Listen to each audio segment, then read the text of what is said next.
اعوذ باللہ من الشیطان الرجیم بسم اللہ الرحمن الرحیم۔ السلام علیکم ناظرین، اپنے موضوع کے ساتھ آپ کی خدمت میں حاضر ہوں۔ جمعہ کے دن کی نوعیت سے آج میں جمعے کے دن کا بیان لے کر آئی ہوں۔ یہ بیان ہم سنیں گے قاری عمر سے، اور اس کے بعد ہم اس بیان کی تشریح کریں گے کہ جمعہ کے دن کی کیا فضیلت ہے، اس کے پڑھنے کے کیا فوائد ہیں، اور قرآن نے اس پر اس قدر زور کیوں دیا ہے۔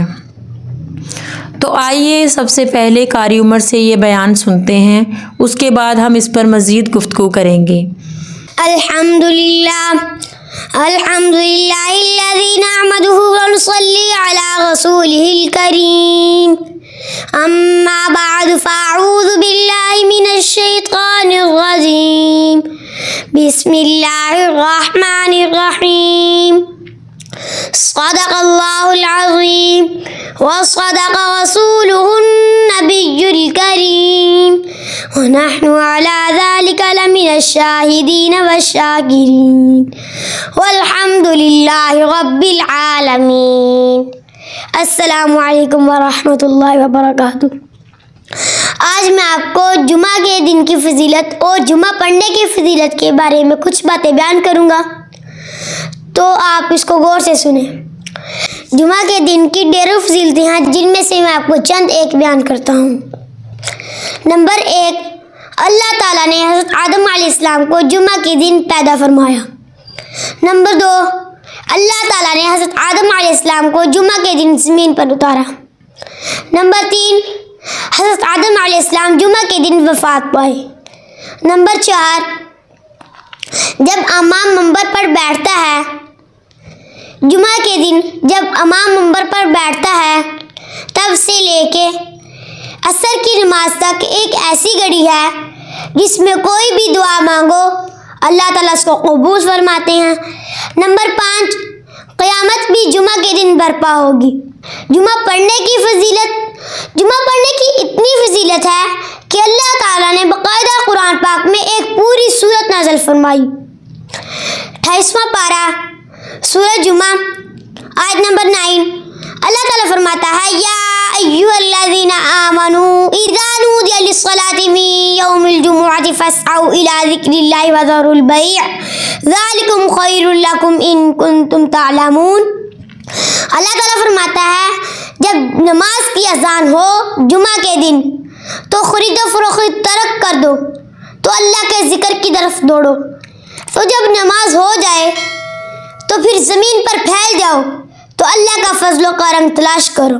وما علینا الا البلاغ المبین۔ ماشاءاللہ، جزاک اللہ۔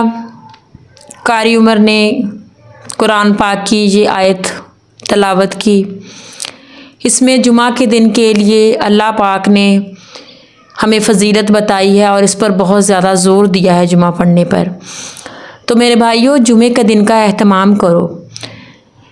جمعے کے دن اللہ پاک نے جمعے کے دن کو دنوں کا سردار بنایا ہے، اور جمعہ پڑھنے کی بہت سختی سے تلقین کی گئی ہے۔ جمعے کے وقت کوئی بھی حلال کام بھی جو ہے وہ بھی آپ چھوڑ دیں۔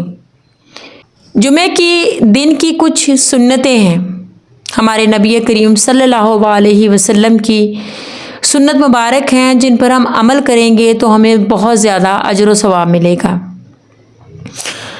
اس میں نمبر 1 پر ہے غسل کرنا، نمبر 2 پر اچھے اور صاف کپڑے پہننا، نمبر 3 مسجد میں جانے کی فکر کرنا، یعنی کہ جس طرح ہمیں بہت اپنے لیے کسی اہم کام کی فکر کرنی پڑتی ہے، جمعے کے دن کی شوق اور ذوق سے فکر کرنا کہ ہمیں وہ وقت پر ادا کرنا ہے۔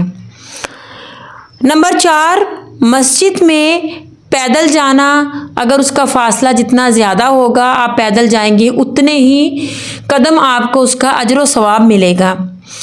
نمبر 5، امام کے قریب بیٹھنے کی کوشش کرنا، یعنی کہ پہلی صفوں میں جگہ حاصل کرنے کی کوشش کرنا۔